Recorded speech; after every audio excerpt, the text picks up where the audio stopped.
কাকা, তুমি যে হারাধনের গল্পটা শুনিয়েছিলে সেটা স্কুলে মাস্টার মশাইকে শুনিয়েছিলাম। মাস্টার মশাই হাসতে হাসতে পাগল হয়ে গেছে। বলল, এরকম গল্প আরো আছে নাকি? আছে মানে? হারাধনের অনেক কাণ্ড কারখানা আছে, বলতে গেলে সারাদিনেও শেষ হবে না। তাহলে বলো তো একটা। শোন তাহলে হারাধনের ঢপবাজ কীর্তির কথা। একদিন আমি বিনোদের বাড়ি গিয়ে ডাক দিলাম। বিনোদ বাড়িতে আছিস? কি হয়েছে বল।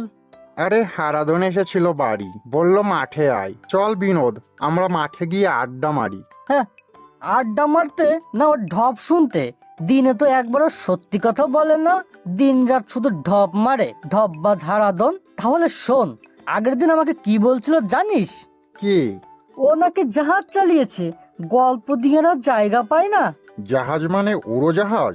আরে না, সমুদ্রের জাহাজ। আর ওই বড় বড় জাহাজ থাকে না, টাইটানিক, ওই রকম বড় জাহাজ চালিয়েছে। ওকে জাহাজের লোক কেন দেবে চালাতে? ঢপ মারার আর জায়গা পায় না। তুই বল, জাহাজের সম্বন্ধে ও কিছু জানে? চল হারাধনকে গিয়ে ধরি, ওর সব ঢপ ফাঁস করে দেব। হ্যাঁ চল। ভারী হারাধন, শুনছি আজকাল তুমি নাকি খুব ঢপ মারছস। দাদা কানাই, তুমি কেন বলো ধানাই পানাই? বাহ, তুই আজকাল গল্প ছেড়ে কবিতা ধরেছিস নাকি? কবিতা? তাহলে তোমাকে একটা কবিতা বলছি, শোনো।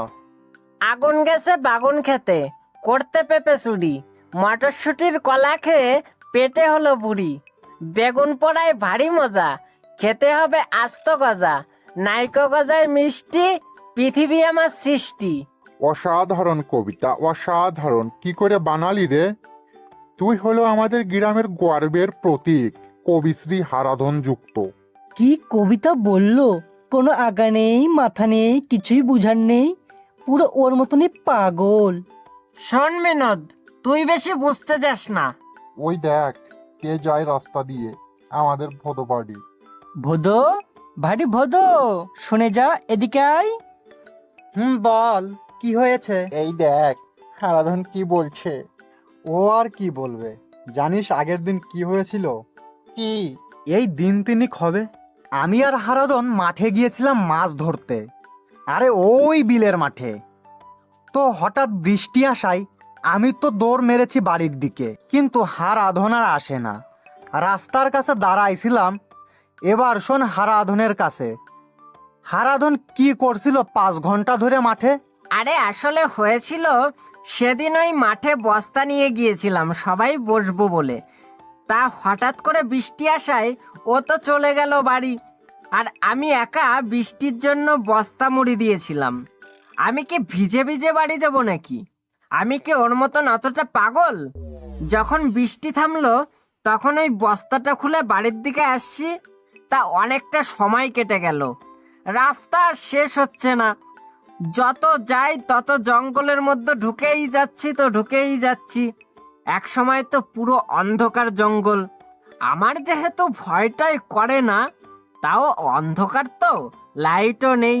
হ্যাঁ, তোর ভয় করে না? মনে নেই সেই দিনের কথা? আরে সেদিন তো আমি তোদের সঙ্গে ইয়ার্কি মারছিলাম, তুই ভেবেছিলি আমি ভূত ভেবেছি তোদের। শালার হারাধন, নাটক করার আর জায়গা পাও না। ভয়তে কেঁদে ফেলে কি অবস্থাটা করেছিলে, মনে নেই তোর? ছাড় তো ওসব কথা। তারপর কি হলো রে হারাধন? হ্যাঁ, তারপর অন্ধকার চারিদিকে, কি করব বুঝতে পারছিলাম না। হঠাৎ একটা শেয়াল আমার সামনে এসে পড়ে। আমি ওটার লেজ ধরে একবার এদিকে আছাড় আর একবার ওদিকে আছাড়, ম্যাও ম্যাও ক্যাও ক্যাও করতে করতে সে পালালো। আসলে কি বলতো, আমি বাড়ির রাস্তা ভুল করে চলে গেছি ফরেস্টের দিকে, বুঝলি? তার জন্য আমি বাড়ি খুঁজে পাচ্ছিলাম না। শালার হারাধন, তোর মনে নেই সেই দিন তুই আমাদের বাড়িতে এসে কি কি বললি? আরে শোন, তখন বাজে 2টো হয়তো, আর ও আমাদের বাড়ির এখানে এসছে সন্ধ্যার পরে। তাও কি অবস্থা, ভিজে মাথায় বস্তা দিয়ে এসে বলছে তুই চলে গেলি, আমি আর বাড়ি খুঁজেই পাচ্ছি না। যেতে যেতে মাঠের মধ্যে হুমড়ি খেয়ে পড়লাম কাদার মধ্যে, কাদায় মাখামাখি সারা শরীর। আরে ওসব তো তোর সঙ্গে ইয়ার্কি মেরেছিলাম, আমি আবার হারাবো? এত বড় হয়ে গেছি, আমি কি চিনতে পারি না? ও তো আমি মাঠে বসে মজা নিচ্ছিলাম, একা একা বিলে গেছিলাম আমি। শোন, তুই চলে আসার পরে না আমি বিলে গিয়ে একটা মাছ ধরেছিলাম, তারপর সেটাকে পুড়িয়ে খেলাম।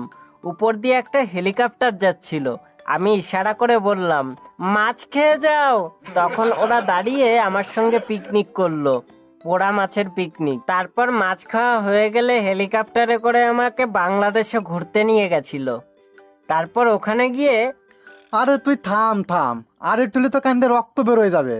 এইরকম ঢপ তুই কি করে মারতে পারিস রে?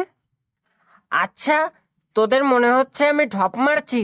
শোন, আমি জীবনে না কোনোদিন মিথ্যে কথা বলিনি, ঠিক আছে? উল্টোপাল্টা কথা বলবি না একেবারে। আরে না না, আমি বিশ্বাস করি তোকে হারাধন। তারপর কি হলো বল? বাংলাদেশে পদ্মা নদীতে গিয়ে স্নান করলাম, তারপর আবার আমাকে হেলিকপ্টারে করে ওখানেই পৌঁছে দিয়ে গেছিল। হারাধন খালি মারে ঢপ। আমি বলছি শোন কি হয়েছিল। 4 ঘন্টা হয়ে গেছে হারাধন আর রাস্তা খুঁজে পায় না, মাঠ দিয়ে একবার এদিকে একবার ওদিকে, লাস্টে কেঁদে কুদে আর বাঁচে না। তারপর এক জায়গা থেকে নাকি হারাধন মাংসর গন্ধ পাই, তাই শুকে শুকে তারপরে জনবসতি খুঁজে পাই, তাও সেই 2টো থেকে 6টা বাজে ওর। শোন, একেবারে উল্টোপাল্টা কথা বলবি না বলে দিচ্ছি ভোদো, এক কিলে না তোকে হসপিটালে পাঠিয়ে দেবো। শালার হারাধন দুমুখ সাপ, কোনো তালের ঠিক নেই, খালি ঢপ মেরে চলে, গল্প আর গল্প। স্যার, তোদের সঙ্গে আমি আর কোনো কথাই বলবো না, আমি বাড়ি গেলাম। এই বলে হারাধন বাড়ি চলে গেল। আমরা ওর ঢপ সব জায়গা লটিয়ে বেরিয়েছি। হারাধন মান সম্মানে পড়ে বাড়ি থেকেই বেরোলো না। বাহ কাকা বাবু, গল্পটা কিন্তু দারুণ হয়েছে।